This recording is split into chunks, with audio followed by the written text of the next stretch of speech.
ബി.ജെ.പിയെ നയിക്കാൻ ജെ.പി. നദ്ദയ്ക്ക് ശേഷം ആരായിരിക്കും എത്താൻ പോകുന്നത്? ഇത്തവണ ബി.ജെ.പിയുടെ ദേശീയ അധ്യക്ഷ സ്ഥാനത്തേക്ക് ഒരു വനിത എത്തിയേക്കുമെന്നാണ് ലഭിക്കുന്ന സൂചനകൾ. ഉന്നത വൃത്തങ്ങളെ ഉദ്ധരിച്ച് ഇന്ത്യ ടുഡേയാണ് ഇക്കാര്യം റിപ്പോർട്ട് ചെയ്തിരിക്കുന്നത്.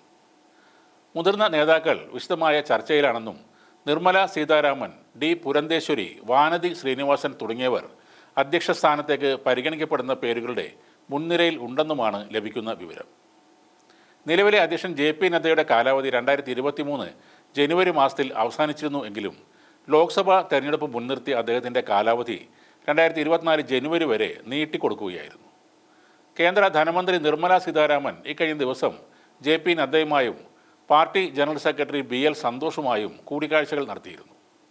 അധ്യക്ഷ പദത്തിലെത്തുന്ന പക്ഷം ദക്ഷിണേന്ത്യയിൽ ബി.ജെ.പിയെ കൂടുതൽ ശക്തമാക്കാൻ നിർമ്മല സീതാരാമനിലൂടെ സാധിക്കുമെന്നാണ് വിലയിരുത്തപ്പെടുന്നത്.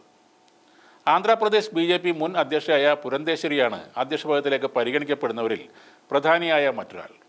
ഓപ്പറേഷൻ സിന്ദൂറിന് പിന്നാലെ വിദേശ രാജ്യങ്ങളിലേക്ക് കേന്ദ്ര സർക്കാർ അയച്ച സർവകക്ഷി പ്രതിനിധി സംഘത്തിലും പുരന്ദേശ്വരി ഉൾപ്പെട്ടിരുന്നു.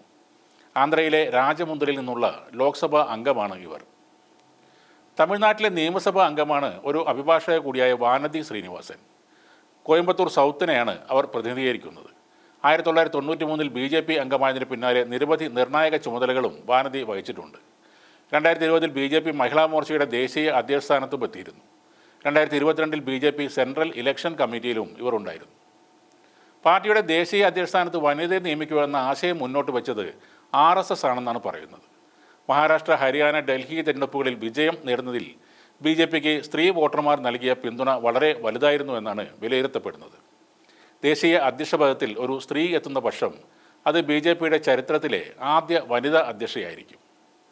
പഹൽഗാം ഭീകരാക്രമണത്തെ തുടർന്ന് നിന്നുപോയ സംസ്ഥാന ഘടകങ്ങളിലെ തെരഞ്ഞെടുപ്പ് ബി.ജെ.പി. ഇപ്പോൾ അതിവേഗം പൂർത്തിയാക്കുകയാണ്. രണ്ടാം ഘട്ടത്തിൽ 7 സംസ്ഥാനങ്ങളിലും 2 കേന്ദ്രഭരണ പ്രദേശങ്ങളിലും അധ്യക്ഷന്മാരെ നിയമിച്ചു കഴിഞ്ഞു. മധ്യപ്രദേശ്, മഹാരാഷ്ട്ര, തെലങ്കാന, ആന്ധ്രാപ്രദേശ്, ഉത്തരാഖണ്ഡ്, ഹിമാചൽ, മിസോറാം, പുതുച്ചേരി, ആൻഡമാൻ നിക്കോബാർ എന്നിവിടങ്ങളിലാണ് തെരഞ്ഞെടുപ്പ് പൂർത്തിയായത്. നേരത്തെ 19 സംസ്ഥാനങ്ങളിൽ തെരഞ്ഞെടുപ്പ് നടത്തിയിരുന്നു.